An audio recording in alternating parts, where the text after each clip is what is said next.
Então, a gente é uma ONG que chama Centro de Convivência de Lei. A gente é um centro de convivência e a ideia é que é um espaço que a pessoa pode ficar à vontade para falar sobre o que usou, o que não usou, o que fez, sem que a gente vai lá ficar falando, você tem que parar de usar, você tá errado isso. É um espaço de acolhimento que a gente não vai exigir nada da pessoa, a não ser que ela consiga conviver e estar em condições de estar junto com os outros. E a partir disso a gente vai tecendo ali o cuidado que a pessoa vai pedindo. Então a gente trabalha na perspectiva da redução de danos, de não ficar tendo como principal e primeira premissa de que a pessoa tem que parar de usar. Isso pode chegar em algum momento, mas sempre vai a partir da demanda que ela vai trazendo. E a gente trabalha na Cracolândia, então tem lá o centro de convivência, a gente faz um trabalho de rua que é distribuir material preventivo, seja camisinha, piteira, manteiga de cacau, para que a pessoa se comece a ter algum tipo de autocuidado, mas também isso serve como uma primeira coisa para a gente iniciar um diálogo, mostrar que a gente não está lá para falar para o cara para de usar, você tem que parar com isso, mas para incentivar com que ele vá se cuidar. E é interessante isso, então a gente está lá há muitos anos, o Edley é uma das poucas ONGs de redução de danos que trabalha com isso desde a época do uso de droga injetável e que fez essa mudança do uso de droga injetável para o crack, acompanhando os usuários.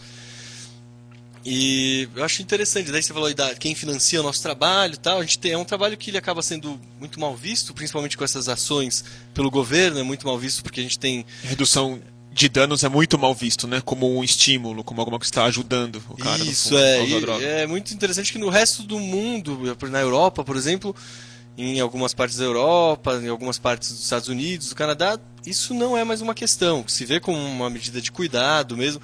E no Brasil tem essa questão moral muito grande ligada ao uso de drogas que vê a redução de danos como um estímulo, porque a única forma de se cuidar Como vai conivência, ser na verdade. como uma conivência, você não está querendo, você está querendo cuidar e você vai oferecer isso para ele, que você não consegue ver toda a delicadeza do trabalho de aproximação, de estar junto com a pessoa para ajudar ela a se cuidar. E eu acho que isso se reflete muito na verba que a gente recebe para poder fazer esse trabalho. Quer dizer, a gente trabalha com usuários de crack em situação de rua na Cracolândia e não com uma perspectiva salvacionista, né? A gente não oferece salvação para as pessoas e isso dificulta muito a gente conseguir verba. A gente consegue verba basicamente das áreas de doenças, quer dizer, de prevenção à tuberculose, às hepatites, a HIV/AIDS. E isso para mim fica muito claro que nem de saúde mental a gente consegue verba, porque a verba para saúde mental está muito focada em fazer com que as pessoas parem de usar. E o que a gente consegue é cuidar, verba a partir dessas outras áreas das doenças, porque assim, elas não merecem nenhum tipo de cuidado, mas como elas podem transmitir doenças para os outros, a gente tem que coibir esse tipo de transmissão.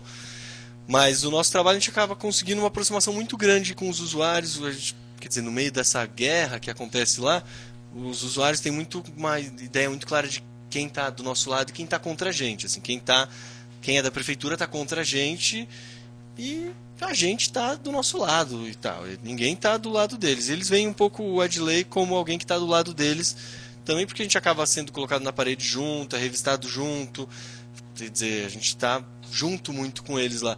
E eu acho que isso é interessante porque isso faz a gente entender muito bem toda a dinâmica do uso, o que eles estão vivendo lá, entender toda uma cultura de uso que tem ali na Cracolândia, que eu acho que vai ser diferente do uso de crack na periferia ou em outras cidades, porque cada lugar vai criar uma cultura, uma forma de usar, uma forma que algumas formas são valorizadas, outras não, quer dizer, fumar crack na quebrada, na lata pode ser mal visto, na Cracolândia não. É interessante que a partir dessa aproximação com a dinâmica de uso lá, a gente vai pensando a melhor forma de se aproximar e cuidar das pessoas. Interessante. E o interessante é ver como, por agora, por pouco a gente falou que a questão daquelas pessoas não é necessariamente, não é sobretudo a droga. E ver como as políticas públicas também não estão voltadas para a questão da droga, na verdade, né? Elas estão utilizando essa justificativa, mas está muito claro que, mesmo sob o discurso da saúde pública, as políticas que existem meramente baseadas na repressão não têm efetividade alguma, né? E não tem, por exemplo, nesse caso, nós vamos lá fazer operação sufoco, levar dor e sofrimento para eles, e eles vão procurar atendimento. Vão procurar atendimento onde? Tem algum lugar para eles irem lá? Então, se antes tinham alguns agentes lá para se aproximar dos usuários, agora não tem nem os usuários mais, né? Que você vai cuidar. Como você vai cuidar das pessoas? Como você vai encontrar as pessoas que você conhece para tentar ajudá-las a se cuidar?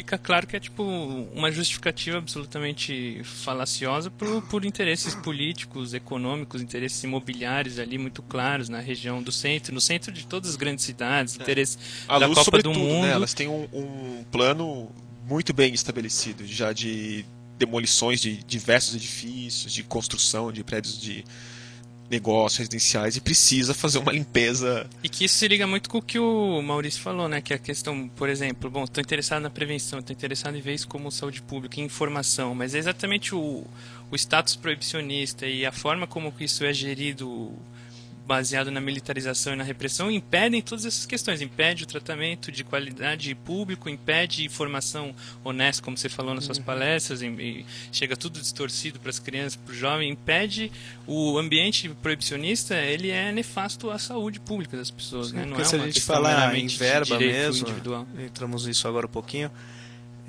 o tratamento para um dependente químico, usuário abusivo, que é caro, mas ele é muito mais barato do que tratar de um diabético, por exemplo, para o Estado. É muito mais barato tratar de um doente de pressão alta.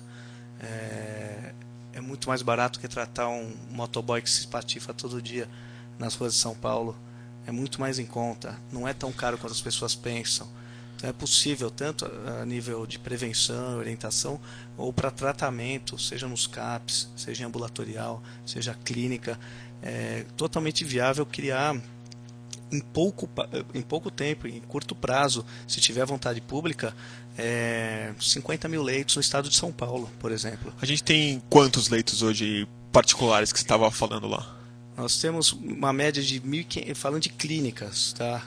Clínicas que passam pelo processo de desintoxicação, conscientização, por volta de 50 a 75 mil leitos no estado de São Paulo. Tá, mas são clínicas particulares. Muitas delas vivem de subsídios de igrejas, de instituições, alguma ajuda de prefeitura. Muitas não pagam a própria conta. Eu diria que 10 a 15% são absolutamente regulamentadas, ou seja, nós teremos aí mais de 80% que não estão dentro das normas, por exemplo, aí da Anvisa e de outros órgãos que regulamentam. Ou seja, falta vontade política, mais uma vez, como em tudo quase no nosso país. Poderia muito facilmente criar-se um CAPS por bairro, ou a cada 2, 3 bairros, assim. Nós não temos isso. O custo não é alto para o tratamento, comparado a outros problemas que nós temos, na área de saúde mesmo.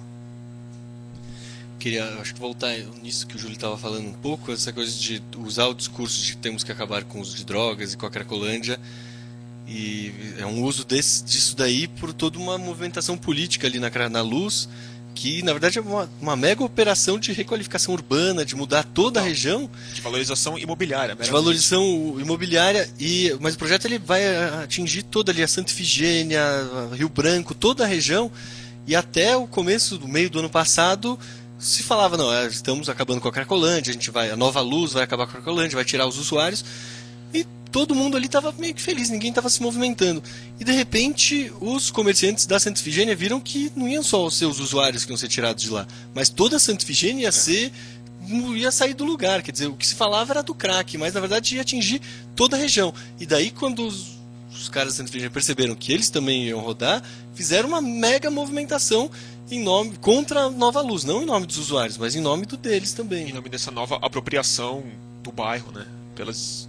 Pelos mesmos financiadores das campanhas, pelas empreiteiras que controlam completamente o orçamento, na verdade, público em São Paulo, né?